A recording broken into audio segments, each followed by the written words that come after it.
Di dalam Matius 28 ayat 18, Yesus berkata, "Kepadaku telah diberikan segala kuasa di surga dan di bumi." Sproul bilang, ini mengingatkan kita bahwa Allah memiliki segala kuasa di surga dan di bumi. Kekuatan untuk mencipta, kuasa untuk menyelamatkan, dan kuasa untuk memampukan orang percaya menghayati hidup Kristen. Karena engkaulah yang empunya kuasa. Kata kuasa di dalam bagian itu dari kata Yunani dunamis. Dari kata dunamis ini turun kata dinamit. Dinamit itu adalah bahan peledak di mana orang biasa pakai untuk meledakkan gunung-gunung atau bukit. Kalau orang mau bikin jalan lalu ada bukit batu yang menghalangi, mereka pakai dinamit untuk meledakkannya. Itu berarti bahwa dinamit itu punya kuasa yang sangat hebat untuk menghancurkan bukit batu. Nah, di sini karena engkaulah yang punya kuasa, engkaulah yang punya dunamis, engkaulah yang punya dinamit, kekuatan yang begitu hebat. Albert Barnes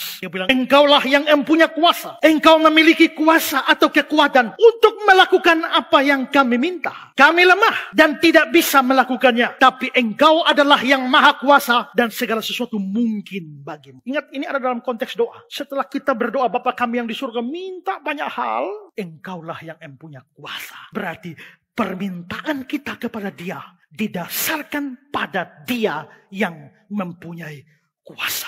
Dengan kuasa dan kekuatan yang besar seperti ini, Dia bisa perintah apa saja. Dia bukan hanya bisa perintah malaikat-malaikat. Dia bukan hanya bisa perintah setan-setan. Dia bukan hanya perintah manusia. Bahkan seluruh alam, seluruh benda hidup maupun benda mati itu tunduk kepada perintah Allah. Pada waktu Yunus disuruh ke Niniwe, lari ke Tarsis, apa yang Tuhan lakukan? Dalam Yunus 1 ayat 17. Maka atas penentuan Tuhan, datanglah seekor ikan besar. Berarti kuasa Tuhan berlaku atas hiu. Pada waktu Elia kelaparan di sungai Kerit, 1 Raja-Raja 17 ayat 34. Engkau dapat minum dari sungai itu, dan burung-burung gagak telah kuperintahkan untuk memberi makan engkau di sana. Berarti burung gagak tidak datang sendiri. Seperti ikan tidak bergerak sendiri, tapi digerakkan oleh Tuhan. Kali ini Tuhan menggerakkan dan memerintahkan gagak-gagak.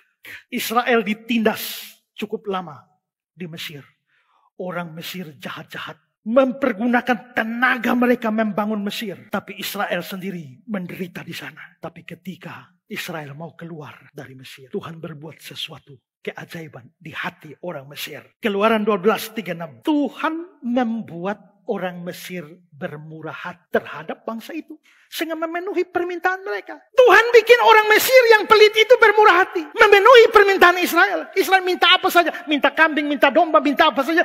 Tuhan bikin mereka bermurah hati, makanya mereka kasih. Itu berarti hati orang Mesir ada di tangan Tuhan. Dan Tuhan bisa menggerakkan hati orang jahat seperti orang Mesir itu untuk memberkati umatnya. Dengan kekuasaan semacam ini, pertanyaan kita, adakah yang sukar bagi Dia? Jikalau Dia mau menolong kita, jikalau Dia mau melepaskan kita, jikalau Dia mau menyembuhkan kita, jikalau Dia memang mau memulihkan kita, apakah yang sukar dengan kuasa semacam ini? Dengan kekuasaan semacam ini, apa yang kita ragukan dari Dia? Dia memang tidak selalu mau mengabulkan doa kita, tapi jikalau Dia mau, apanya yang susah? Karena itu di hadapan fakta, engkaulah yang empunya kuasa. Singkirkan semua keraguan-raguan.